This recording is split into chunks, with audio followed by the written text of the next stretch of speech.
Okay, now part 5 of our revisit to space-time diagrams. We've tried to clean up our diagram from last time just a little bit.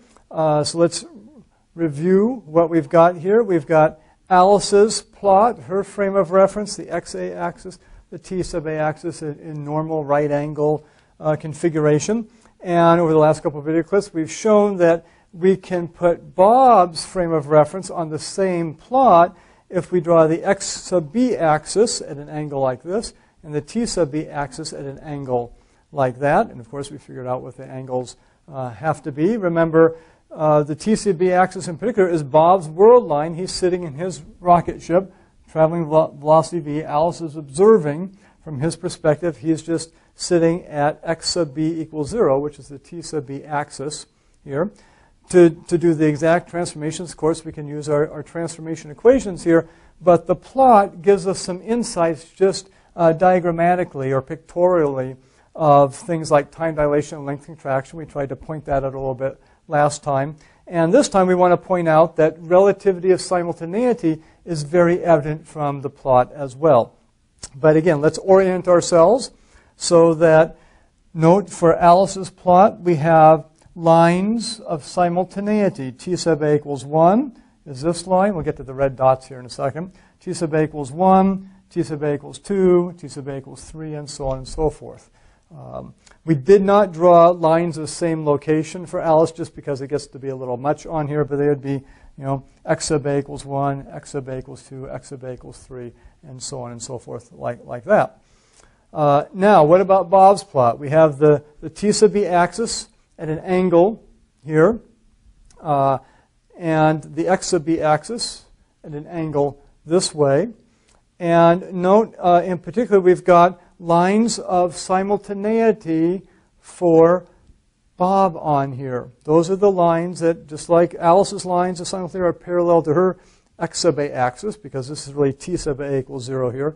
Bob's lines of simultaneity are parallel to his X sub B axis. And so the X sub B axis is essentially T sub B equals 0.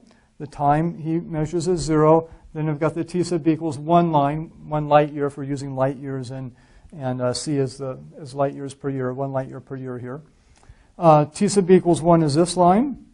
T sub B equals 2 is this line. T sub B equals 3 is this line. And as much as possible in our diagram, remember, we've actually figured out exactly what the spacing is between those lines of simultaneity for the T sub B's, and similarly for the lines of same location, X sub B equals 1, X sub B equals 2, X sub B equals 3. Now, in certain places my diagram's slightly off there, but hopefully you can see what's going on with that. So, now let's get to the point here, is that let's say that these red dots are flashes of light. Let's do Alice's perspective. Flashes of light. We're actually going to look at the T sub A equal 2 line of simultaneity. So if all I told you were these were flashes of light, maybe flash photographs that Alice is taking in her frame of reference, note, as far as she's concerned, they're all simultaneous. They all occur at T sub A equals 2 years if we're doing light years per year for C, or 2 seconds if we're doing light seconds per second.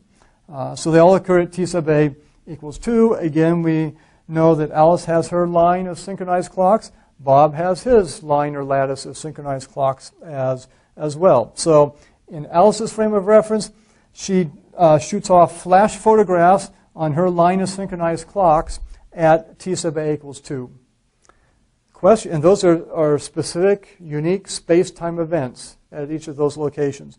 And in her frame of reference, they all occur at T sub A equals 2, and I've drawn them so they occur at like X sub A equals 0, X sub A equals 1, 2, 3, 4. So we'll assume she just has clocks at those locations, and they're synchronized for her. Let's see what the diagram shows us in terms of Bob's perspective on this line of flash photographs that have gone off. Well, let's start with this one right here. And actually, before we get into that, let's situate ourselves. Remember, Bob is moving to the right, positive X direction. From Alice's perspective, from his perspective, he sees Alice going in the other direction. Okay, so if these were clocks in Alice's frame of reference, she's taking flash photographs of, Bob, from his cockpit, would see them going this way. They're going to the left. In Alice's frame of reference, they're stationary. They're -1, 0, 1, the lines of same location. They're not moving. In Bob's frame of reference, they're moving to the left.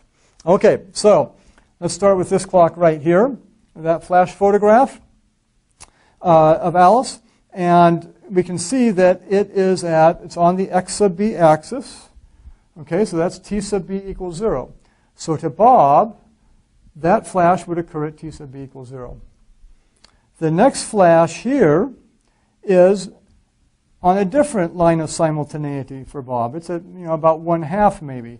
T sub b, so you have to imagine these lines of simultaneity for Bob parallel to the x sub b axis. So this is another time line, as it were, and that's maybe at t sub b equals 1/2 there. Okay, and then this third flash here occurs maybe just past t sub b equals 1 there. Fourth flash occurs at maybe about 1.7, 1.8 to Bob, and this flash just past TB, the TB equals 2 line of simultaneity, and then this flash here maybe I don't know about 2.7, something like that, just under TB equals 3. So to reiterate, what we're saying here is that Bob observes this flash to occur at TB equals 0, this one maybe about 1/2 second or year, depending on the units we're using. This at about 1, maybe about 1.7, 2.1, 2.7, something like that. Okay? If we wanted to get exact numbers out of this, remember we could use the Lorentz transformation equations. In other words, Alice says, okay, I've got flashes of light at t sub a equals 2, and x equals 1, 2, 3, 4, and 5, and 6, or whatever.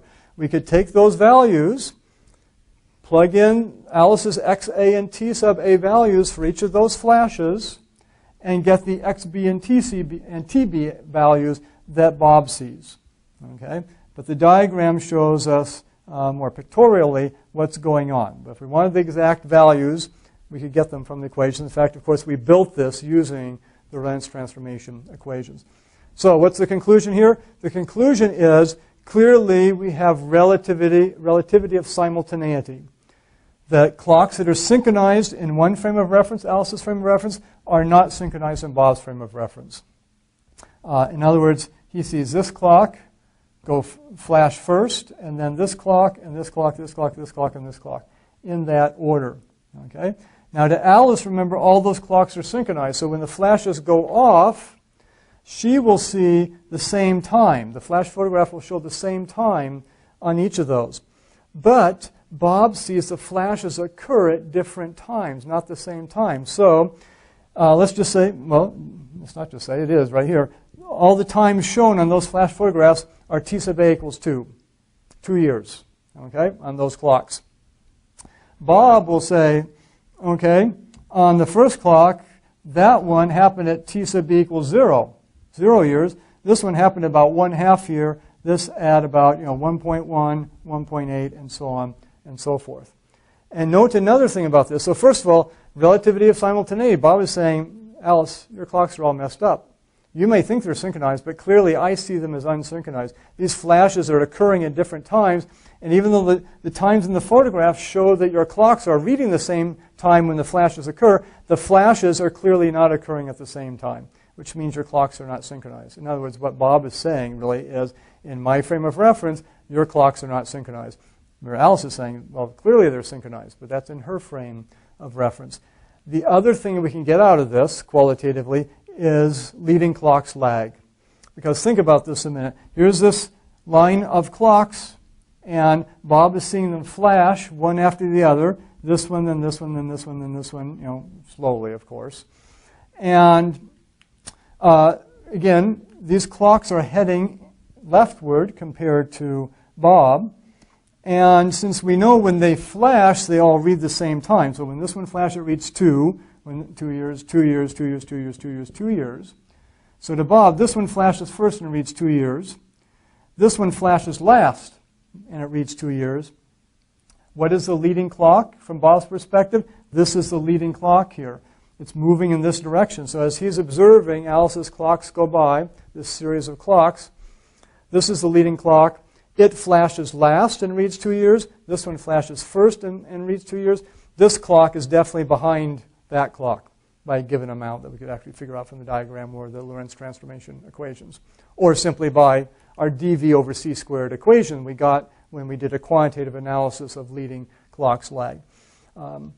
But again, space-time diagram like this now, where we can put both frames of reference on the same plot, allow us to analyze things without necessarily going into the details of the equations, because again, this is built on the equations. And we see here that yes, we see relativity of simultaneity, and we see leading clock's lag. So this is one of those things. Ponder a little bit. It's useful even to construct your own. Get out some graph paper if you have some, and work through essentially the exercise we did the last couple of video clips to construct this, and then just sort of plot various things on there, see if you can figure out what's going on from Alice's perspective versus Bob's perspective.